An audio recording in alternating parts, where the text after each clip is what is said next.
All roast potato recipes share the same problem. They only ever use one variety of potato. But there's over 5,000 different varieties in the world. So how can one recipe cover them all? Instead of a recipe, we need something more like a technique.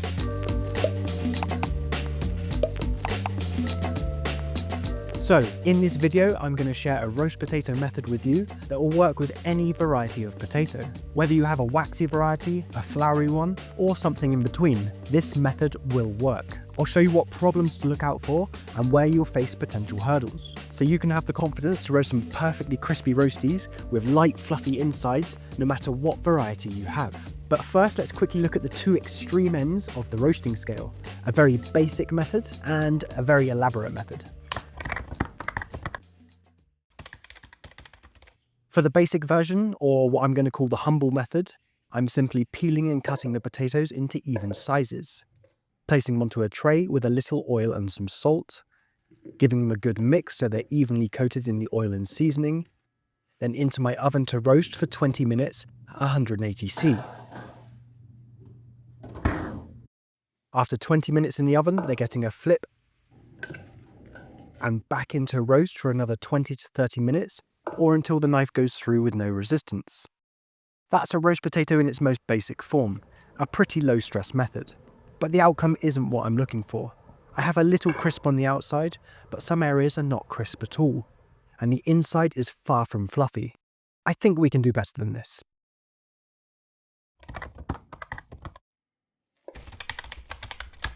This recipe is from Michelin star chef Heston Blumenthal.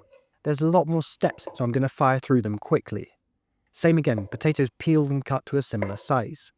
Heston says he likes to get a lot of these flat edges with hard, angular corners. These are the parts that crisp up the most. Then he rinses them under running water for a few minutes. This step isn't possible for me because I'm filming this in a relatively dry country, so I'm going to soak them instead. It should give me a similar outcome. All I'm trying to do is rinse some of the starch from the outside of the potato. Then place them on to cook in salted water. And keep cooking them, and cooking them, and cooking them, until they start falling apart like this. This is where this recipe gets the most anxiety-inducing, because you have around a 30-second window between this and potato soup. Then I'm bringing them out to steam dry. Steam drying is just chef talk for letting them sit and steam off for a few minutes, and it's a key step to get a crispy roast potato. Now I'm putting an insane amount of oil into a tray. Heston would definitely be using some sort of animal fat here, but I'm using a vegetable oil, and we'll talk more about why I'm doing this later. Then I'm placing that tray into a hot oven. Now he does say the next step is optional and only to do it if you're brave. So, of course we have to do it. He says to give these super soft, super fragile potatoes a vigorous shake to ruffle them up slightly. So they look something like this. 10 minutes later, the potatoes have done their steam drying, and the oil in the tray is very hot. Place the potatoes carefully into the oil, and see how they sizzle straight away. Give them a baste with hot fat so they're all coated, and a light seasoning with salt. Then back into the oven at 180°C for around 20 minutes.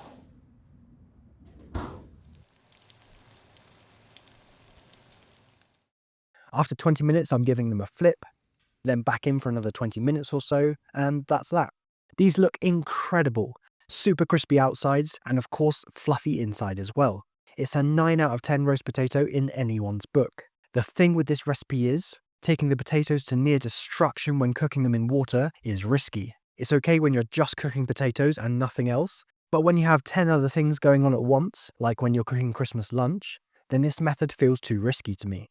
It's also an insane amount of fat, like insane. In a restaurant, okay, fine, but at home, it feels like overkill to me. So I think we can make a hybrid version from these two methods. I want some of the ease from the humble method, but I want something similar to the outcome of the Heston method. But crucially, it needs to work with any type of potato, waxy, all-purpose, or floury. So this brings me on to what I'm calling the potato spectrum. I was lucky enough to find a variety of potato from each end of this scale. Here I have an alpha potato. It's a very waxy and firm variety, generally difficult to use for a roast potato, but it holds its shape really well once cooked. On the opposite end of the spectrum I have a russet. This is a super floury variety and it's generally better for roasting, but it likes to fall apart. so it can be tricky to work with sometimes. Obviously, I couldn't find and cook 5,000 different varieties to come up with a one-size-fits-all method. But what I can do is show you a method that works for each of these potatoes, and because they're at the extreme ends of this spectrum, whatever variety you have will fall somewhere in between these two. To get started, I'm going to peel and cut them all to a similar size.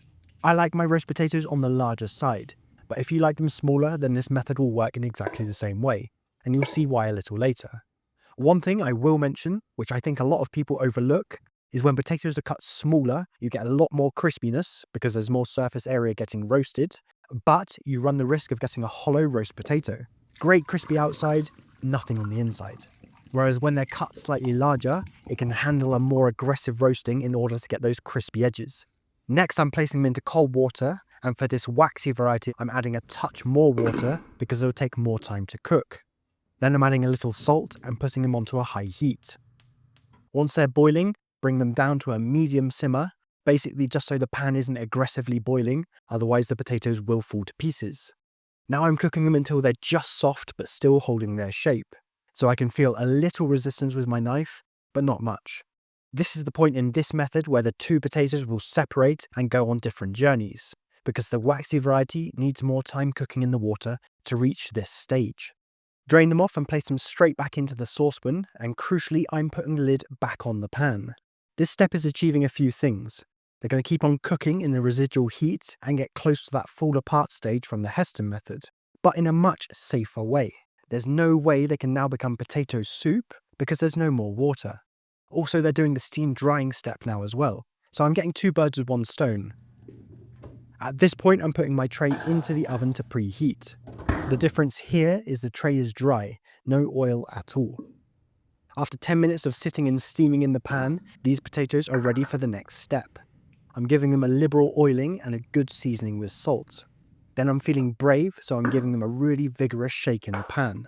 This is getting them all evenly coated in oil and salt, and ruffling them up to get those crispy edges. Then onto a hot tray, and a little more oil just to stop them sticking to the tray too much. This tray preheating is a great trick. It gets the roasting started as soon as the potatoes hit the tray. Then into the oven for 20 minutes at 180°C. Back to the waxy variety, they're now at the same stage, just with a little resistance when I use the knife. Same as before, drain them, then back into the pan with the lid on. The other thing I like about this steaming in the pan with the lid on method is they can sit here for 10 minutes, but they could also sit here for an hour, even 2 hours. They're not going to overcook or get ruined. So it's a great method for getting some prep done ahead of time. Anyway, they've had their 10 minutes and the tray is already in the oven preheating. So now they're getting oil, salt, a good shake, onto the hot tray, a dash more oil, and into the oven. At this point, they're 20 minutes behind the floury tray of roasties. Speaking of, they're ready for their first flip. They're looking good so far, a little colour here and there. Then the process from here for both types is just checking on them every 15 to 20 minutes and giving them a turn, and keep roasting until you're happy with how they look. This is the only downside with not using a gallon of oil to cook them in, is they do need a little more attention with turning and flipping, but my heart will be a lot happier. So in the end, I have 4 piles of roast potatoes. A humble, which looks awful and isn't even worth talking about, a Heston, then a hybrid version with floury potatoes, and a hybrid version with waxy potatoes. Both these hybrid versions have come out great, and it goes to show with the right technique, you can roast any variety of potato and get great results. I've purposely kept the ingredients simple and consistent for this video by just using vegetable oil and salt. Using any animal fat will improve these roast potatoes, but I like to think of these things as enhancers rather than integral parts of the recipe. If I use duck fat for all of these methods, it will be easy to assume that duck fat is the key to a great roast potato, and as you can see, that's not true. And no matter what variety you have, it'll fit somewhere on this potato spectrum, so you can easily adapt this method to work with whatever you have. Of course, the roasties are only one part of the meal, so check this video out next for another one of those parts.